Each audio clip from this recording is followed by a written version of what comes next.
अस्सलाम वालेकुम व्यूवर्स, आज मैं आप लोगों के लिए बहुत ही मज़ेदार सी मीठी टिकिया की रेसिपी लेकर आई हूँ। खस्ता करारी बनके तैयार होती हैं ये मीठी टिकिया है और इसको मैं बहुत आसान सी मेजरमेंट के साथ आपको बनाना सिखाऊंगी, जो कि हर कोई इसको ट्राई कर सके और इसको परफेक्ट तरीके से बना सके। तो आप लोग इस रेसिपी को ट्राई कीजिएगा और मेरी इस वीडियो को लास्ट तक ज़रूर देखिएगा। तो चलिए ये वीडियो स्टार्ट करते हैं। तो इसके लिए हमें चाहिए होगा 2 कप मैदा। फिर इसके अंदर हम ऐड करेंगे घर की पिसी हुई चीनी 1 कप के बराबर।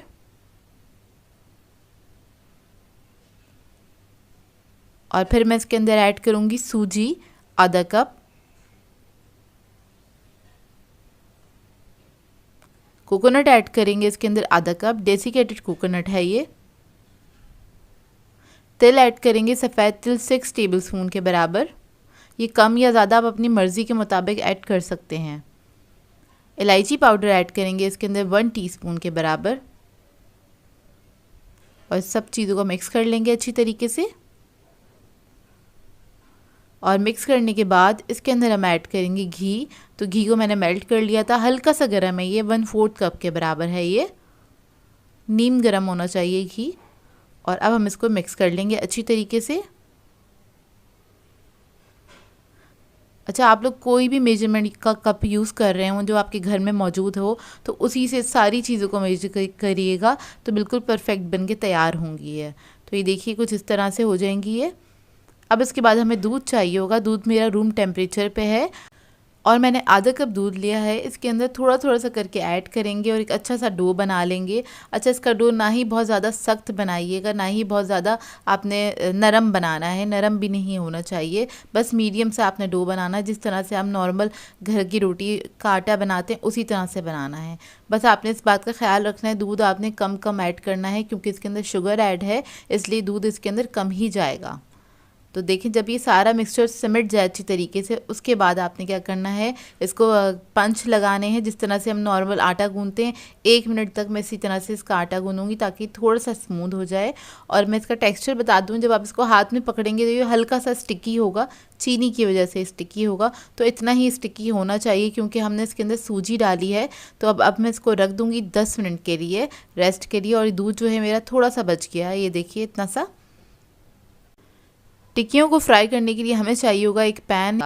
तो अब इसके अंदर हम ऐड कर लेंगे घी। तो ये टिक्कियों को हम घी में फ्राई कर रहे हैं। घी में फ्राई करने से टिक्कियाँ बहुत खस्ता करारी बनके तैयार होती हैं। तो इधर मैंने पैन में ऐड कर दिया है। लो मीडियम फ्लेम पे मैं इसको गर्म होने के लिए छोड़ दूँगी। और इतने में हम देख लेते हैं अपने टिक्कियों के डो को। तो इसको सिर्फ मैंने 10 मिनट के लिए ही रखा था, ज़्यादा देर के लिए नहीं रखा था। और ये रेडी है टिक्कियाँ बनाने के लिए। इसको मैं निकालूंगी, आधा मैंने पोर्शन निकाला है, उसको हल्का सा हमने स्मूथ कर लेना है और उसके बाद इसको हम बेलना स्टार्ट करेंगे। अच्छा, इसको बेलने के लिए आपने मैदा वगैरह यूज़ नहीं करना है। अगर बहुत ज़्यादा स्टिकी हो रहा है आपका, तब आप बहुत हल्का सा मैदा यूज़ कर सकते हैं, लेकिन कोशिश कीजिएगा आपने मैदा नहीं यूज़ करना है इसको बेलते वक्त। वैसे ज़रूरत नहीं पड़ती है। तो बस इसको आपने बेल लेना है। बहुत ज़्यादा पतला नहीं बेलिएगा, बहुत ज़्यादा मोटा भी नहीं बेलिएगा। 1/4 इंच के बराबर इसको आपने मोटा बेलना है। बहुत ज़्यादा पतला कर देते हैं तो वो टूटने लग जाती हैं और वो अच्छी नहीं लगती हैं। और अगर बहुत मोटी होती हैं तो अंदर से कच्ची रह जाती हैं। तो ये देखिए इतना ही मोटा रखा है मैंने। अब इसी तरह से मैं इसको बेल के सारी टिक्कियों को कट कर लूँगी और इसको हम एक साइड पर रख लेंगे। और जो ये बाकी का डो बच गया है, इसका हम दोबारा से पेड़ा बनाएंगे और इसको बेलेंगे। इसमें से दोबारा से टिक्कियाँ हम कट कर लेंगे। तो देखिए घी हमारा गर्म हो गया है अच्छी तरीके से। इसके अंदर हम एक एक करके टिक्कियाँ ऐड कर देंगे। बहुत ज़्यादा नहीं ऐड करिएगा, एक साथ थोड़ी थोड़ी सी करके ही फ्राई करेंगे। और जब आपने घी के अंदर टिक्कियाँ ऐड करनी है तो आपने फ्लेम थोड़ी सी बढ़ा देनी है। लो मीडियम फ्लेम पे ही इसको आपने फ्राई करना है। और जब नीचे अच्छे से कलर आ जाए उसके बाद आपने इसको फ्लिप करना है, टर्न करके दोबारा दूसरी तरफ से फ्राई करना है। और एहतियात से आपने इसको टर्न करना है क्योंकि जब ये घी के अंदर फ्राई हो रही होती हैं उस वक्त ये बहुत ज़्यादा सॉफ्ट होती हैं, बहुत ज़्यादा डेलिकेट होती हैं। तो थोड़ा सा आपको ख्याल रखना होता है इसका। तो जब इसके ऊपर कलर आ जाए अच्छी तरीके से, तब भी आपने इसको बहुत एहतियात से निकालना है। और इस तरह से मैंने एक छन्ना ले लिया, इसके ऊपर रख दूंगी ताकि जो एक्स्ट्रा घी है वो निकल जाए इसके अंदर से।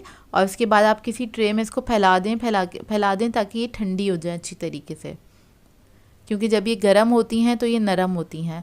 ठंडी होकर सही हो जाती हैं। तो ये देखिए रेडी हो गई हैं, मैं आपको उठा के दिखाती हूँ और ये बहुत ही मज़ेदार बनती हैं। आप इस रेसिपी को ज़रूर ट्राई कीजिएगा। तो ये देखिए माशाल्लाह से बहुत अच्छी, बहुत खस्ता करारी बन के तैयार हुई थी। आई होप आपको ये सिंपल सी रेसिपी अच्छी लगी होगी। आज मैं आप लोगों के लिए बहुत ही मज़ेदार सी खीर की रेसिपी लेकर आई हूँ, जो कि बहुत ही आसानी से घर में बन के तैयार हो जाती है और इसको आप बना के मेहमानों को सर्व कर सकते हैं। चाहें तो अपने घर वालों के लिए भी बना सकते हैं। 1 kg दूध के साथ इसको बना के तैयार करेंगे। परफेक्ट खीर की ये रेसिपी है, स्टेप बाय स्टेप। तो किस्सा ख़्वानी खीर सिखाने जा रही हूँ, तो चलिए आइए वीडियो स्टार्ट करते हैं। तो इसके लिए हमने क्या किया था, 50 ग्राम के बराबर चावल ले लिए थे, इसको मैंने 2 घंटे पहले भिगो दिया था।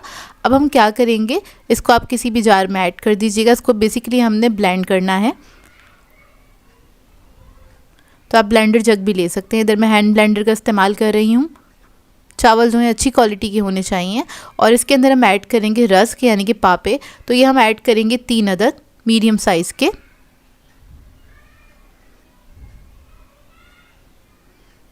तो इसको तोड़ के आपने ऐड कर देना है।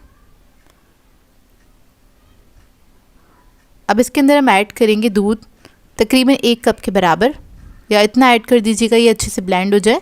अब हैंड ब्लेंडर की मदद से इसको अच्छी तरीके से आपने ब्लेंड कर लेना है।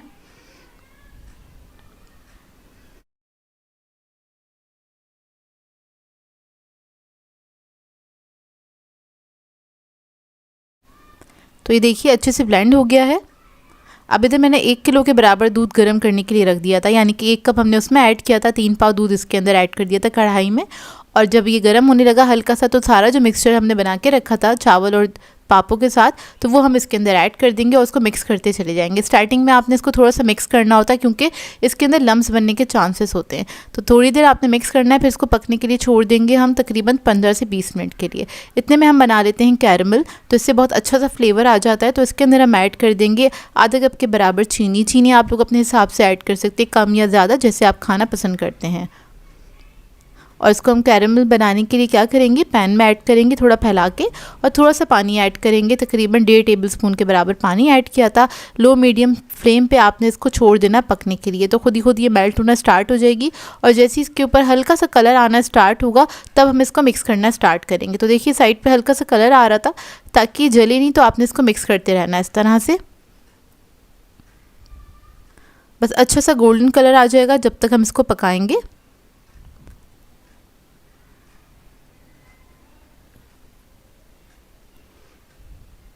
और ये सेकंडों में चेंज होता है इसका कलर, तो इस बात का ख्याल रखिएगा। बस आपने इसको मिक्स करते चले जाना है, और जैसे ही आपके मर्ज़ी का कलर आ जाए, जैसे कि लाइट गोल्डन ब्राउन कलर आ जाएगा, तो इसके अंदर मैं पानी ऐड करूँगी तकरीबन आधा कप के बराबर। तो देखिए कलर इसका अच्छे से चेंज हो गया है, और पानी ऐड करने के बाद भी कलर थोड़ा सा डार्क होगा, तो इस बात का ख्याल रखिएगा। ये देखिए बस ये इतना ही कलर चाहिए था मुझे। अब इसके अंदर मैं पानी ऐड कर दूँगी। तो पहले मैंने थोड़ा सा पानी ऐड किया था, क्योंकि जैसे ही हम इसके अंदर पानी ऐड करते हैं तो इसके अंदर से स्टीम बनती है। पानी आपके ऊपर भी आ सकता है, तो थोड़ा एहतियात से ऐड कीजिएगा।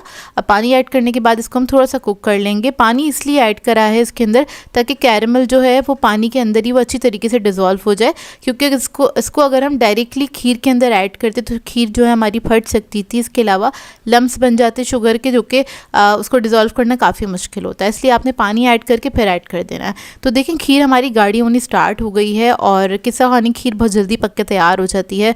मुश्किल से 45 मिनट्स लगते हैं इसको पकने में, ज़्यादा टाइम नहीं लगता है।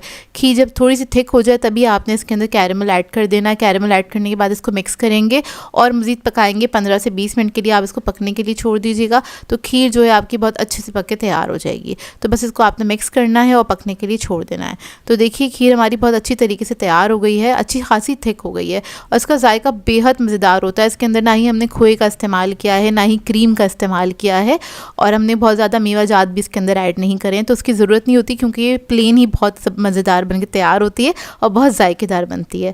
अब क्या करेंगे, इसको आप किसी भी थाल में निकाल लीजिए, कोई किसी भी सर्विंग डिश में निकाल लीजिए। यहाँ पर मैंने थाल में इसको निकाला था ताकि जल्दी से ठंडी हो जाए। ऊपर से गार्निश करेंगे बादाम पिस्तों के साथ। बहुत ही सिंपल सी रेसिपी है, लेकिन आप लोग एक बार बनाएंगे तो बार बार दिल चाहेगा बनाने का, क्योंकि ये बनती बहुत जायकेदार खीर है। तो बादाम पिस्ते ऐड करेंगे, उसके बाद इसको मैं रख दूंगी फ्रिज में ठंडा करने के लिए, क्योंकि खीर हमेशा ठंडी ठंडी ही सर्व की जाती है। और और जब ये अच्छे से ठंडी हो जाएगी तो उसके बाद आप इसको सर्व कर सकते हैं। बेहतरीन खीर बनके तैयार होती है। चाहें तो इसको पूरियों के साथ एंजॉय करें या फिर शीरमाल के साथ, या फिर आप एज अ डिज़र्ट के तौर पे इसको सर्व कर सकते हैं, मतलब वैसे ही सर्व कर सकते हैं। और इसको आप बनाएंगे तो फैमिली मेम्बर्स आपके फ़ैन हो जाएंगे, क्योंकि उनको यकीन नहीं आने वाला इतनी मज़ेदार सी खीर आपने कैसे बना ली है। तो ज़रूर बनाइएगा और अपना फ़ीडबैक ज़रूर दीजिएगा मुझे। मैं आप लोगों के लिए बहुत ही बेहतरीन सी रेसिपी लेकर आई हूँ। रोट बिस्किट सिखाने जा रही हूँ, जिसे आप लोग तबारक की रोटी के नाम से भी जानते होंगे। बहुत सारे लोग इसको तबारक की रोटी भी कहते हैं या तबारक की बिस्किट भी कहते हैं, बहुत ख़ास तौर पे बनाई जाती है। और इसको आप बाज़ार से ज़्यादा अच्छी बना के तैयार कर सकते हैं घर के अंदर। तो इस वीडियो को लास्ट तक ज़रूर देखिएगा। तो चलिए ये वीडियो स्टार्ट करते हैं। इसके लिए हमें चाहिए होगा घी 100 ग्राम के बराबर। और इसको मैंने घी को लेके मेल्ट किया था सबसे पहले। मेल्ट करने के बाद हमने क्या करना है, इसको फ्रिज में रख देना है ताकि थोड़ा सा सेट हो जाए।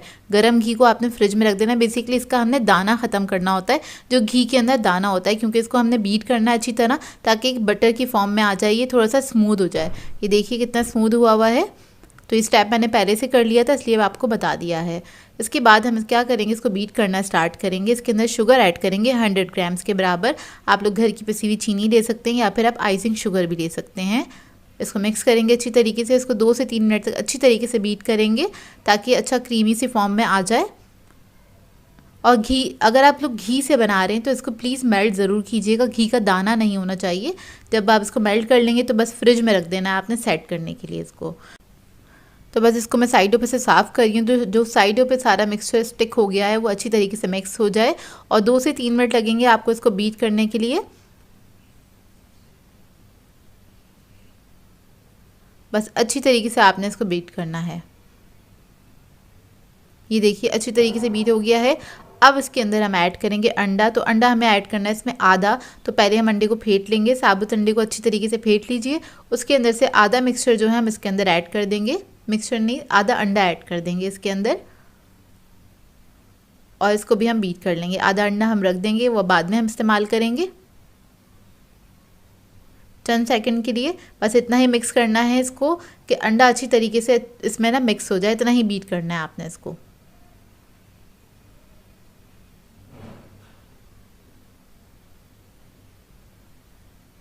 तो ये देखिए मिक्स हो गया अच्छी तरीके से।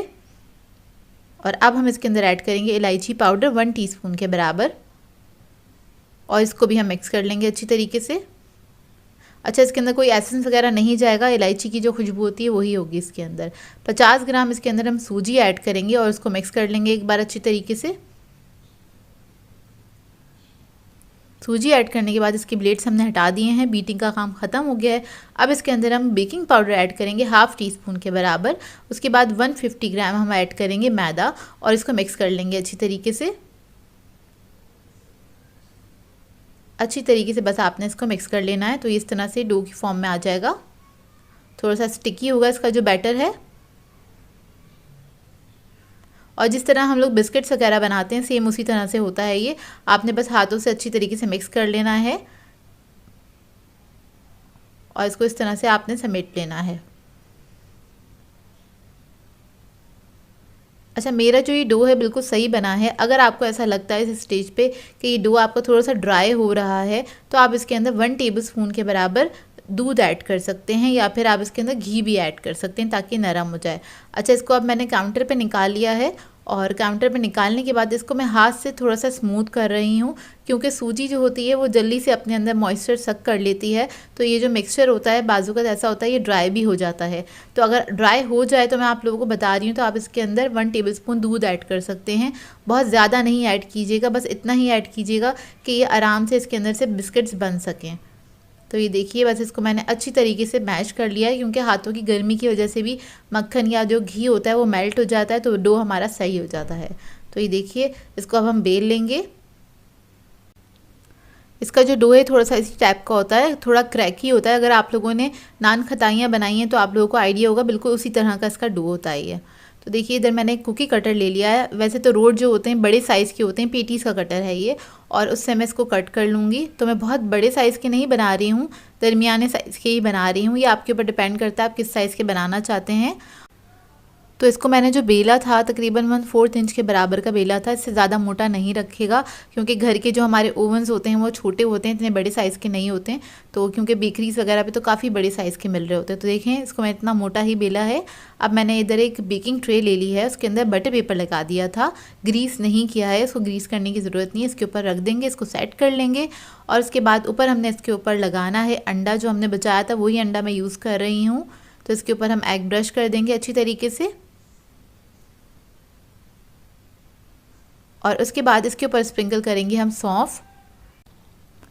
और ओवन को मैंने प्री हीट करने के लिए रख दिया था 150 डिग्री पे। 10 मिनट पहले ही आप इसको प्री हीट करेंगे ओवन को, और पतीले की टाइमिंग मैं आगे मेंशन कर दूंगी।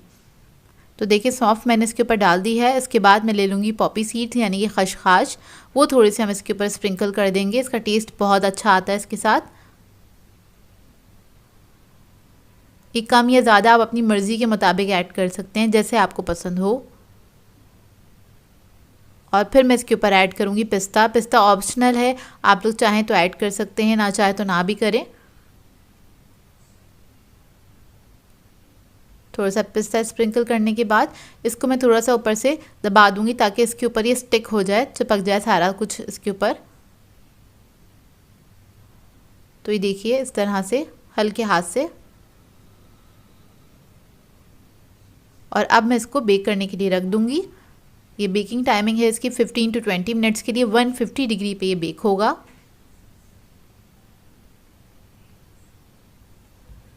तो ये देखिए 20 मिनट्स में ये बेक होकर आ गए थे, बहुत अच्छे बेक हुए हैं। अब इसको मैं ठंडा करने के लिए छोड़ दूंगी काउंटर पे ही, और जब ये ठंडे हो जाएंगे तब इसको हम सर्व करेंगे। तो देखिए ठंडे हो चुके हैं, मैं आपको दिखा देती हूँ, बिल्कुल परफेक्टली बेक हुए हैं। घर में बहुत अच्छे से बन जाते हैं ये, आप लोग ज़रूर ट्राई कीजिएगा। बहुत आसान सी रेसिपी है और अपना फीडबैक ज़रूर दीजिएगा मुझे। तो ये देखिए इसका लुक, मैं आपको इसको तोड़ के दिखाती हूँ। ये देखिए, और ये बहुत मज़ेदार बने थे, जायके में बहुत अच्छे थे। आज मैं आप लोगों के लिए लेकर आई हूँ बहुत ही ज़बरदस्त मिठाई की रेसिपी। बालूशाही सिखाने जा रही हूँ, जो कि बहुत ही कम इंग्रेडिएंट्स के साथ बनके तैयार हो जाती है, लेकिन बहुत ही बेहतरीन बनती है। हलवाई स्टाइल बनाना सिखाऊंगी, इसके अंदर सारे टिप्स और ट्रिक बताऊंगी ताकि आप लोग भी मेरी तरह परफेक्ट बालूशाही बना के तैयार कर सकें। बहुत ही ज़बरदस्त बन के तैयार होती है ये। इसके अंदर छोटी छोटी सी टिप्स होती हैं, ट्रिक्स होती हैं, जिनको अगर आप फॉलो करेंगे तो आपकी भी बालूशाही बहुत ही बेहतरीन बनेंगी। बहुत ही खस्ता और शीरे से भरी हुई मिठाई बन के ये तैयार होती है। आप लोगों को कौन सी मिठाई पसंद है मुझे कमेंट करके ज़रूर बताइएगा, और आने वाली वीडियोज़ में मुझसे कौन सी मिठाई सीखना चाहते हैं ये भी मुझे कमेंट करके ज़रूर बताइएगा। तो चलिए आइए वीडियो स्टार्ट करते हैं। तो यहाँ पे हमें सबसे पहले चाहिए होगा मैदा। मैदा मैं ले रही हूँ 1 पाव के बराबर, यानी कि 250 ग्राम से। इसमें ऐड कर देंगे हाफ़ टी स्पून के बराबर बेकिंग पाउडर, 1/8 टीस्पून ऐड करेंगे इसमें बेकिंग सोडा। इसको मिक्स कर लेंगे।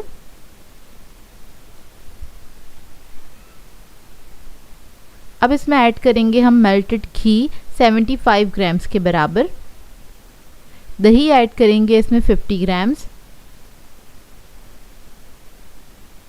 अब इस सबको मिक्स करेंगे अच्छे से, और इसको गूंदने के लिए हम पानी का इस्तेमाल करेंगे। पानी इसमें बहुत ही कम जाता है, मेरा तकरीबन लग गया था इसमें 1/4 कप के बराबर, लेकिन आपने बहुत थोड़ा थोड़ा करके ऐड करना है, क्योंकि जो हमने घी और दही ऐड किया उसी की मदद से ये अच्छा खासा सिमट जाता है आटा। तो देखिए बहुत थोड़ा थोड़ा करके ऐड करेंगे, और इधर हमने ना आटे को सिर्फ समेटना है। इसको आपने कोई मुक्की नहीं लगानी है, कोई आपने नीट नहीं करना है। बहुत सिंपल सा ये डो बनता है, लेकिन इसके बनाने की भी एक ट्रिक है। जिस तरह से मैं बना रही हूँ उसी तरीके से आपने बनाना है। तो देखिए बस आपने इस आटे को समेट लेना है। बहुत ज़्यादा नरम नहीं कीजिएगा, ना ही बहुत ज़्यादा सख्त रखिएगा इस आटे को, दरमियाना आटा रखेंगे। तो देखिए बस इसको मैं समेट रही हूँ।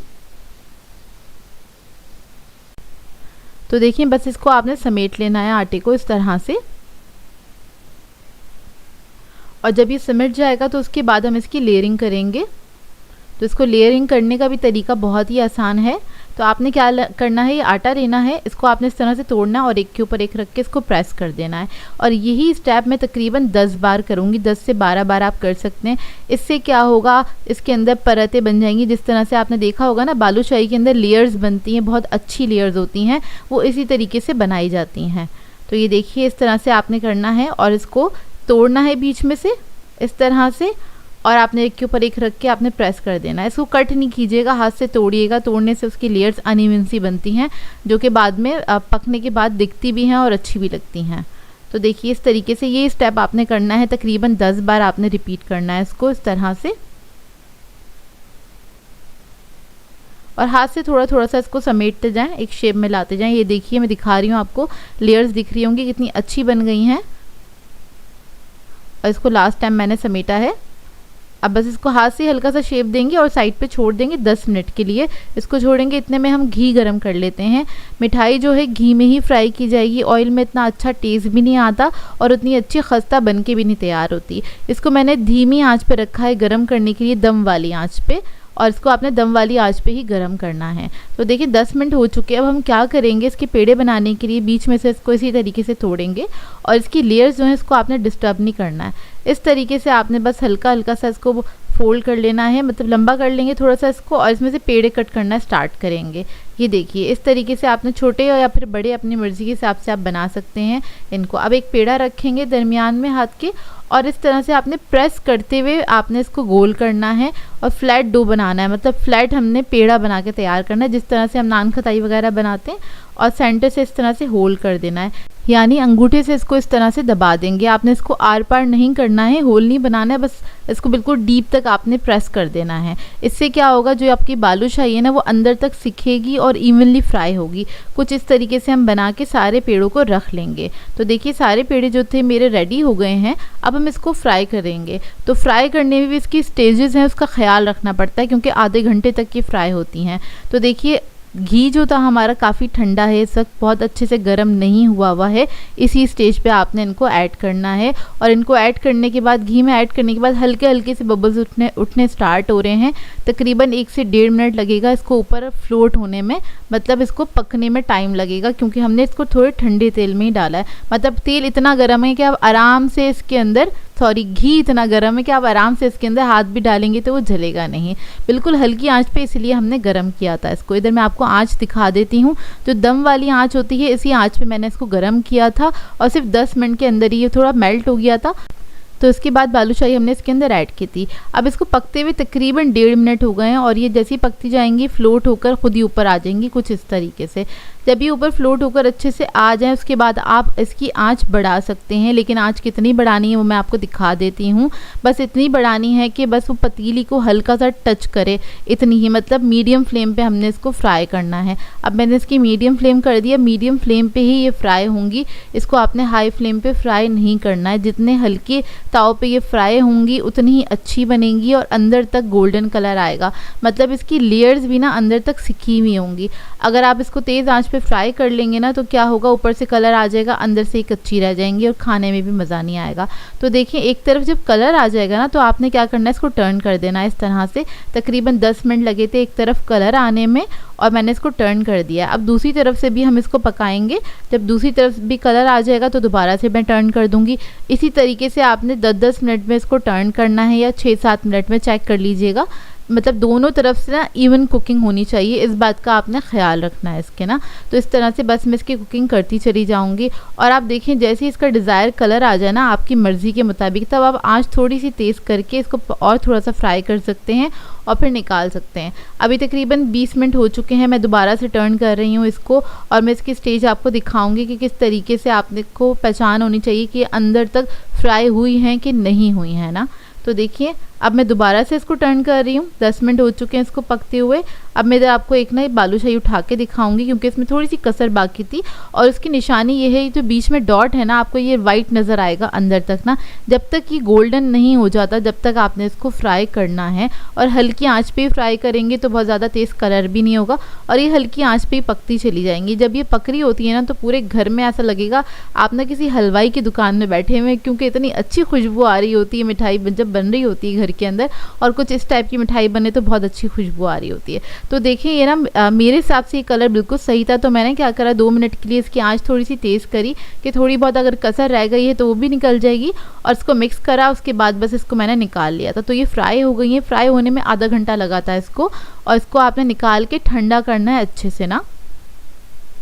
उसके बाद इसका बनाएंगे हम शीरा। तो शीरे के लिए मैंने पानी लिया है 1 कप के बराबर, 1.5 कप हम इसके अंदर ऐड करेंगे चीनी। अच्छा, इसका शीरा भी ना कोई 1 तार या 2 तार का नहीं बनता है, सिंपल इसको हमने पकाना होता है जब तक कि ना ये बस शुगर जो है इसकी मेल्ट हो। 2 मिनट और कुक करेंगे और उसके बाद ये रेडी हो जाएगा।